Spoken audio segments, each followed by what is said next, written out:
ഇന്നത്തെ വീഡിയോ പെസൻറ്റുകളെ കുറിച്ചുള്ളതാണ്. ഒരു 3-4 വെറൈറ്റി പെസൻറ്റുകൾ കൊടുക്കാനുണ്ട്. മുട്ടയിട്ടുകൊണ്ടിരിക്കുന്ന വലിയ പെയർ പെസൻറ്റുകൾ കൊടുക്കാനുണ്ട്. അവ ഏതൊക്കെയാണെന്നുള്ളത് നമുക്ക് നോക്കാം. 2 പെയർ മുട്ടയിട്ട് കൊണ്ടിരിക്കുന്ന ലേഡി ആംസ്റ്റർ പെസൻറ്റ് കൊടുക്കാനുണ്ട്. 2 മെയിലും 2 ഫീമെയിലുമാണ്. രണ്ടും നല്ല കണ്ടീഷൻ പെയറുകളാണ്. ഇവരുടെ ആഹാരം വന്നിട്ട് എല്ലാ പഴവർഗ്ഗങ്ങളും കഴിക്കും. ഓറഞ്ച്, മുന്തിരി, പപ്പായ, ആപ്പിൾ ഇതൊക്കെ നല്ല രീതിയിൽ കഴിക്കും. അതുപോലെ തന്നെ എല്ലാ ടൈപ്പ് ഇലവർഗ്ഗങ്ങളും കൊടുക്കാം. ഇതിൽ പ്രത്യേകിച്ച് പയറുവർഗ്ഗങ്ങളും കടലവർഗ്ഗങ്ങളും കുതിർത്ത് അങ്ങനെ കഴുകി വൃത്തിയാക്കി നമുക്ക് നൽകാം. അതുപോലെ ഇതിനുള്ള പെല്ലറ്റുകളും നമുക്ക് കടകളിൽ വാങ്ങാൻ കിട്ടും. അടുത്തതായി ഗോൾഡൻ പെസൻറ്റിൽ വന്നിട്ട് 3 ഫീമെയിലും 1 മെയിലും ഉണ്ട്. പെസൻറ്റുകൾക്ക് എണ്ണത്തിൽ കൂടുതൽ ഫീമെയിലിന് മെയില് 1 ആവശ്യമേ ഉള്ളൂ.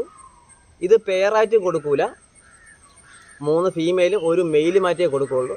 എക്സ്ട്രാ ഫീമെയിൽ ആവശ്യമുള്ളവർക്ക് ഫീമെയിലായിട്ട് കൊടുക്കാൻ പറ്റും.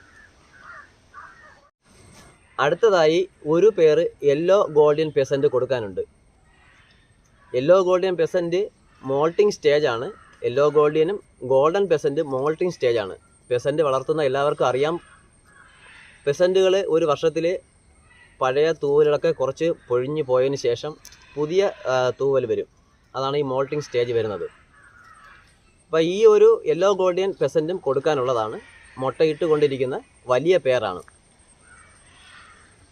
1 പെയർ സിൽവർ ഗോൾഡൻ പെസൻറ്റ് കൊടുക്കാനുണ്ട്. നല്ല അഡൽട്ട് ആയിട്ടുള്ള സിൽവർ ഗോൾഡൻ പെസൻറ്റാണ്. എല്ലാ പക്ഷികളുടെയും വില വിവരം വന്നിട്ട് കമൻറ്റ് ബോക്സിലും ഡിസ്ക്രിപ്ഷൻ ബോക്സിലും പിൻ ചെയ്തേക്കും.